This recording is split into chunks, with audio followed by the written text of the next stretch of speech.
हमारे शहर और देश दुनिया की ताज़ा तरीन खबरों के लिए और लेटेस्ट अपडेटेड न्यूज़ के लिए हमारे चैनल उल्लास विकास को यूट्यूब पर सब्सक्राइब करें और बेल आइकन को भी दबाएं। उल्लासनगर महानगर पालिका आयुक्त अजीत शेख के आदेश पर शहर के सभी दुकानों पर मराठी साइन बोर्ड नहीं लगाने वाले दुकानदारों पर दंडात्मक कार्रवाई की जा रही है। इस कार्रवाई से दुकानदारों में भारी नाराजगी है।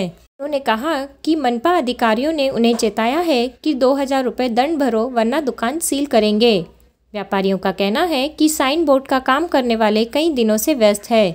शहर में हजारों दुकानें हैं, ऐसे में मनपा को समय सीमा बढ़ाकर देनी चाहिए ताकि दुकानदार बोर्ड लगा सके।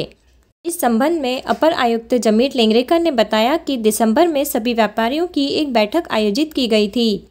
इसके बावजूद कई दुकानों के नाम फलक मराठी में नहीं लगाए गए हैं। ऐसे में केबी रोड के 31 दुकानदारों पर कार्रवाई कर 62,000 रुपये जुर्माना वसूल किया गया। 26 जनवरी के बाद कार्रवाई तेज की जाएगी, ऐसा अधिकारी ने बताया है।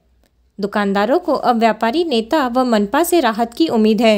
मराठी म्हणजे देवनागरीमध्ये जे फलक लावायचे होते या बाबतीत सर्व दुकानदारांना याआधीच कायद्यामध्ये झालेला जो बदल आहे त्याच्याबद्दल अवगत केलेलं आहे। सर्व शहरातील व्यापारी संघटना आणि सर्व जे दुकानदार त्यांच्या ज्या वेगवेगळ्या असोसिएशन्स आहेत त्यांना देखील आपण समाज माध्यमातून प्रत्यक्षात नोटिसा बजावून देखील सांगितलेले आहे। आणि तरी देखील अनेक दुकानदारांनी आपल्या नावामध्ये बदल केलेला आहे। म्हणजे मराठीमध्ये जे फलक प्रदर्शित करायला पाहिजे होते त्यांचे आत्ता पण याचं नाव दिलं पाहिजे होतं, तर ते दिसत नाही।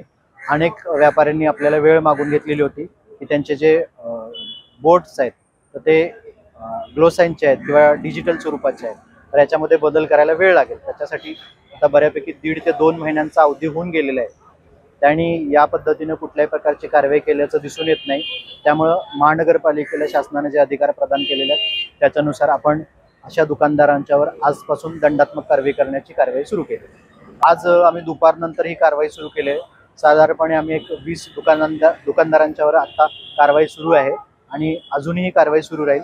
उद्याचा दिवस संपल्यानंतर याच्यानंतर देखील कारवाई आम्ही सातत्याने ठेवू। आर्थिक दंडाची जी कायद्यातली तरतूद आहे त्यानुसार पहिल्यांदा आम्ही दंड करणार आहे आणि त्यांना सूचना देणार आहे।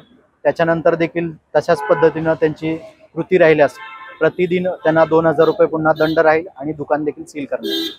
ब्यूरो रिपोर्ट उल्लासनगर उल्लास विकास। उल्लास विकास को यूट्यूब पर सब्सक्राइब करें और बेल आइकन को भी दबाएं।